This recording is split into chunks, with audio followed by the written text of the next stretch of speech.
नमस्कार दोस्तों, आज हम बात करने वाले हैं एवेंजर्स एंड गेम से रिलेटेड एक ऐसी फैन थ्योरी के बारे में जो फिलहाल काफी वायरल हो रही है। ये थ्योरी मुझे भी काफी सही लग रही है और ये फैन थ्योरी टोनी स्टार्क से रिलेटेड है कि क्या वो अभी भी जिंदा है। तो Quora.com पे एक यूजर ने सवाल पूछा था कि क्या एवेंजर्स एंड गेम के बाद टोनी स्टार्क जिंदा है, जिसका जवाब मिहिर कुलकर्णी नाम के यूजर ने दिया है और इस यूजर की थ्योरी से मैं काफी हद तक एग्री भी करता हूँ। तो क्या है वो, चलिए करते हैं इस बारे में डिटेल में बात। इस वीडियो को शुरू करने से पहले आप मेरे चैनल को सब्सक्राइब करना ना भूलें और बेल आइकन को भी दबाएं ताकि जैसे ही मैं कोई भी वीडियो अपलोड करूं तो आप तक इसका नोटिफिकेशन पहुंच जाए और आप सबसे पहले मेरी वीडियोस देख सकें।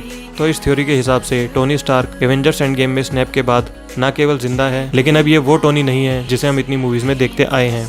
तो मूवी के फाइनल एक्ट के दौरान हमने देखा कि टोनी स्टार्क बड़ी चालाकी से थैनोस से इन्फिनिटी स्टोन्स ले लेता है और उन सभी का इस्तेमाल करते हुए वो थैनोस और उसकी आर्मी को एक चुटकी में खत्म कर देता है। तो यहीं से ये फैन थ्योरी शुरू होती है। जैसे हम सबको पता है कि इन्फिनिटी गॉन्टलेट कितना पावरफुल है और जब उसमें सभी इन्फिनिटी स्टोन लगे हो तो इसमें पूरे यूनिवर्स की पावर होती है और उसे यूज करना इतना आसान नहीं होता। और थैनोस जो काफी पावरफुल बीइंग है, उसे भी गॉन्टलेट को पहनते वक्त काफी परेशानी हुई थी और सेम चीज हमने हल्क के साथ भी देखी थी। थैनोस और हल्क दोनों के आर्म इन्फिनिटी गॉन्टलेट को यूज करने से काफी डैमेज हो गए थे, जबकि ये दोनों स्ट्रेंथ में टोनी स्टार्क से कहीं ज्यादा हैं। लेकिन जब टोनी इन सभी स्टोन्स को गॉन्टलेट पे पहनता है तो उसकी बॉडी पे इतना ज्यादा असर नहीं पड़ता। तो हम में से ज्यादातर लोगों को ये लगा कि टोनी के सूट ने उस डैमेज को झेल लिया है, लेकिन इस फोटो में आप देख सकते हैं कि टोनी की फिंगर टिप्स बाहर हैं और उसको इन्फिनिटी स्टोन्स की रॉ एनर्जी से भी कुछ नहीं हो रहा। जबकि हमें पता है कि इन्फिनिटी स्टोन्स किसी ऑर्गेनिक चीज से कैसे रिएक्ट करते हैं, जैसे हमने गार्डियंस ऑफ द गैलेक्सी में भी देखा था। और जब ये सारे स्टोन्स एक साथ हो तो इनकी रॉ एनर्जी कितनी होगी, इसका आइडिया तो आपको भी लग गया होगा। अगर आपको याद हो तो कैप्टन अमेरिका मूवी में हमें दिखाया गया था कि रेड स्कल स्पेस स्टोन से मारा गया है, लेकिन इन्फिनिटी वॉर में दिखाया गया कि वो मरा नहीं है, बल्कि वो वॉर्मिर नाम के प्लेनेट पे टेलीपोर्ट हो गया है। रेड स्कल को पावर चाहिए थी, वो चाहता था कि पूरी दुनिया उसके सामने झुके और अपने इस गोल को पूरा करने के लिए वो कुछ भी कर सकता था। उसे परिणामों की कोई चिंता नहीं थी और सेम चीज टोनी स्टार्क के साथ भी थी। वो भी बस किसी तरह इस दुनिया को सेफ रखना चाहता था, जिसके लिए वो किसी भी हद तक जा सकता था बिना परिणामों की चिंता किए। ऐसा ही कुछ हमने एज ऑफ अल्ट्रॉन में भी देखा था, जहाँ वो दुनिया को बचाने के लिए अल्ट्रॉन को बनाता है। हालांकि बाद में अल्ट्रॉन ही दुनिया के लिए सबसे बड़ा खतरा बन जाता है। तो यहाँ ये यूजर कहना चाहता है कि इन्फिनिटी स्टोन्स एक अलग तरह से उन सबको पनिशमेंट देते हैं जो इन्हें पहनने के लिए पावरफुल तो नहीं है, लेकिन जब तक वो अपने उद्देश्य को पूरा ना कर ले वो मरने को भी तैयार नहीं है। जैसे रेड स्कल स्पेस स्टोन की वजह से वॉर्मिर पे टेलीपोर्ट हो गया था और लोगों को गाइड करने लगा एक ऐसी पावर को हासिल करने में जिसे वो खुद हासिल नहीं कर सकता था। तो उसी तरह हो सकता है टोनी स्टार्क की बॉडी इस वर्ल्ड में खत्म हो गई हो, लेकिन उसकी सोल और कॉन्शियसनेस किसी और दुनिया में टेलीपोर्ट हो गई हो। और अब Marvel Spiderman far from home के साथ मल्टीवर्स को इंट्रोड्यूस कर रहा है, तो हो सकता है ये थ्योरी सच निकले और किसी अलग फॉर्म में हमें टोनी स्टार्क देखने को मिले। तो ये वो टोनी नहीं होगा जिसे हम अभी तक देखते आ रहे थे।